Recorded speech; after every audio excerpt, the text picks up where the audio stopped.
Hello everybody and welcome to probably the biggest Draconia development update that I'll be talking to you about so far. This one's going to be a big one, and how I'm going to structure this video today is that I'm going to be mixing it. Some of it's going to be the traditional style that I do in my videos with me on one side of the screen and the information on the other. And then the other side is me going to be in facecam mode looking at the dev blog for you to, look at the dev blog with me. This is because I've been focusing on uni work for the whole weekend, and literally this is the day it's meant to go up. So I do apologize for this seeming kind of rushed. I just didn't have the time to be able to work on it when I should have. Anyways guys, I hope you enjoyed this video. If you are new, feel free to like and subscribe, and also join my Discord server. It helps a ton. But other than that, let's get right into this brand new Draconia development update.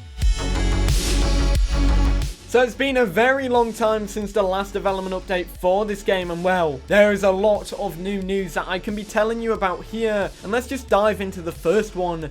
We have a new map for the game. This new map is called Altius, and well, you may be wondering, well, you probably are wondering, why get a new map if the old one isn't finished? Well, the devs do go ahead and talk about this in this dev blog, and well, I'm going to explain that for you. So essentially, the old map, Laramara, was a very small map, and if it was to be structured in the style that the game wanted to go for, and that is, an RPG adventure style with NPCs that will give you quests and areas that are secrecy on the map, it will be a lot harder and everything will be a lot closer together. And in a flying game, being able to fly from point A to B very quickly is not really the best thing you want in a game, especially if it's an RPG where you're getting quests off of NPCs or just going on an adventure in random areas. This new map, Altius, is a huge island. Firstly, it will take absolutely ages to fly over. I'm going to be covering this in a stream. In the future, I'll be exploring both of these new maps and maybe seeing what's gone on. But yeah, this map's big, so the way the game will be structured, this new map makes sense. It makes sense that it will be like this. Of course, this map is still in very early development. You can see Jin's video on it where she literally explores the new update and the map in an actual gameplay video sense. Yeah, this map's really good, and well, of course, now this new level design won't be immersion breaking, because then you won't be able to fly from point A to B in a matter of 5 minutes. It'll take you a lot longer, and well, it'll be a lot funner for you to explore and just adventure as well. And one thing, this new map is a huge island, and this kind of hints to some new creatures that will be coming to the game in the future, because the devs say we are able to add aquatic creatures and give them actual space to move around without having to do any redesigns of the map in the future. While we plan on giving the aquatics the ability to move on land as well, their habitat will mainly be in the lakes and the oceans and the rivers of the map, which is very awesome. I cannot wait to see the aquatic and the semi-aquatic creatures in the game being able to do whatever the hell they want. I can't wait. I love the aspect of aquatic dragons, especially in a dragon game where you're flying or walking all the time. Being aquatic will definitely spice things up. What do you guys think about this new map? Feel free to let me know in the comments down below. We also see a gif of a gemstone in this new map with the aurora in the background and some big pine trees there as well. That looks absolutely incredible. Oh my god, that looks beautiful. I hope you guys do like what you're seeing here. Right, now we are looking at it in a terms of, we're just looking at the devlog kind of sense, but look at how much there is.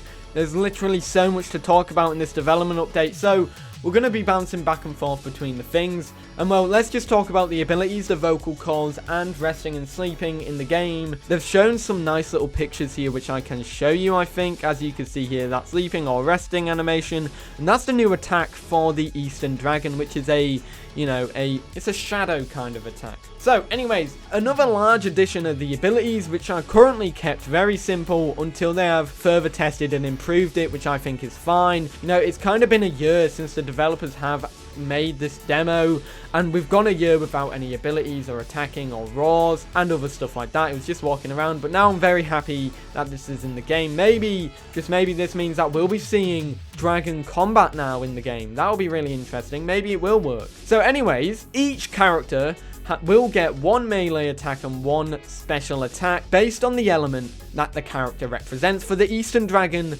this is the shadow element. For the Wyvern, that is fire. And for the Eastern Dragon, that is water. And if I did say Eastern Dragon earlier, I meant European Dragon. The European Dragons is shadow or you know, the shadows, and that's what it's breathing currently, which looks absolutely cool. So there is also going to be a skill tree in the game. They have showcased a little sketch of that, which was in the Patreon page as a little teaser as to what will be in the game. The skill tree will essentially allow you to swap abilities, so that ability is not off the table. Combat has been added to the game now, which is really nice and really nice to see. As you can see in Jin's video, she explored the new biting mechanic, which the devs have shown quite nicely, and I think it's very nice. However, I don't like the sound effect for the biting animation. It just sounds like you're clashing two wooden logs together, and I don't think it sounds that nice. However, I feel like that's a work in progress, and it's just going to be improved as time goes on, which is totally fine, and it's probably, yeah, just an early whip just while they have this in there.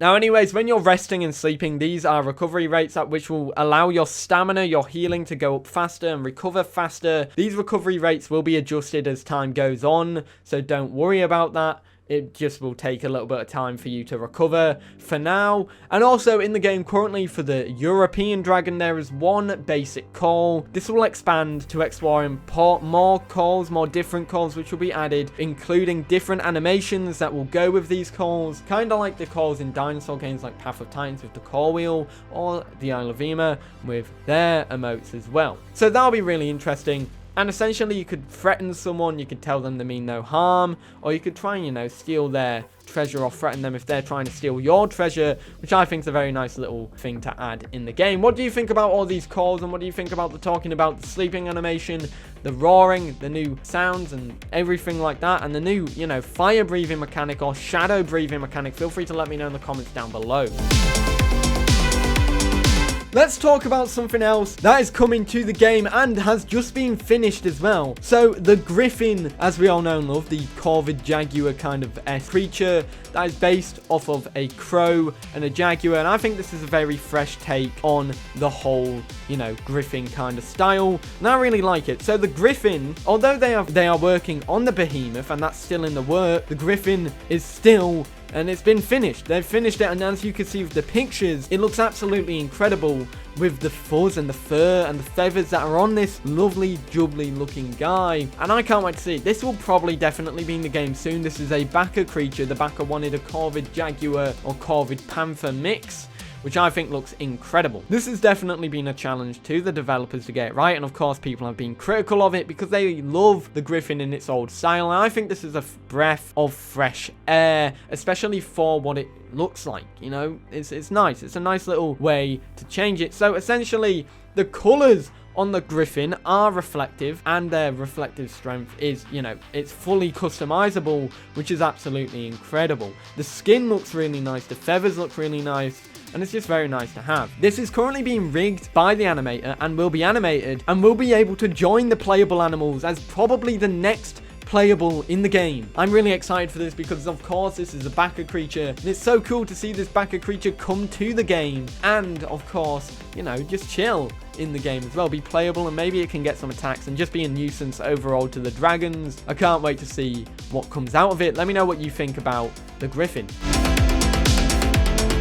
Another thing that's came to the game is titles and generated names. Now, I want to say, for the generated names, I'm just going to talk about this really quickly. There are over 100 titles in the game, including 25 Indiegogo and Patreon backer titles, which you can have and use. However, there are also names for your dragons, randomly generated names if you don't want to name your dragon. And well, I just want to say, a lot of these names were named by me. I've created quite a few of these names that you'll be having here, and I want to see which ones are mine. If I can get which ones are mine, I'll put them up on the screen so you know which names are mine and see how bad I am at creating names. But yeah, other than that, we've got some new tags and generated names for the game, which is absolutely incredible. I really like this random name generator. It's like the Path of Titans one, and it just adds some extra flavor because the way they are, it just feels very dragon-esque, and I really like it. Let me know what your favorite name in the comments is.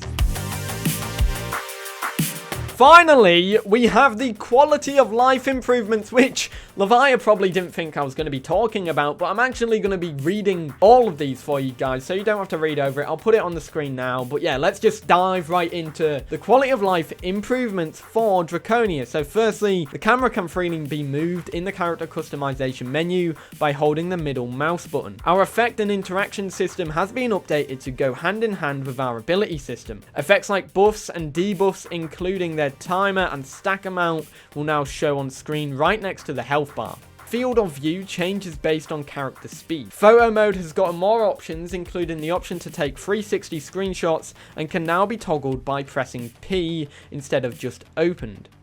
Players are finally able to rebind their keys in the setting. Volumetric clouds can be turned off in the settings, which replace them with more performance-friendlier 2D clouds. Chat now shows system messages and announces when a player is joining or leaving the session. We have added new settings, which allow players to turn off name tags, chat, or the HUD entirely. Colorblind mode with several settings has been added. Character color saturation can now be reduced in the settings, which makes every character look in-game less vibrant. Loading screens with tips have been added to let you know when the game or the map is loading. In-game camera zoom, so you can take a closer look at everything. The option to get your character unstuck and teleported to the nearest spawn point has been added. Cloud saving, which uploads the save game file to your Steam cloud, has also been implemented. These are a lot of nice quality of life improvements, and I'm very happy that these are in the game. It does make the game a lot friendlier and a lot nicer for you guys to play, especially when you just kept getting stuck, especially considering this map is a work in progress. Anyways, guys, I hope you enjoyed this video. Feel free to let me know in the comments down below what your favorite addition in this brand new massive dev blog is. Feel free to let me know. Anyways, if you are new, feel free to join the Draconia server if you want to find out more about this game. And if you do want to like and subscribe on this video and join my Discord community as well and help me get to 500 members, that would be greatly appreciated, because then I can partner my server with Discord. Other than that, guys, I hope you enjoyed. I'll see you all in the next one. Have a great day. Peace.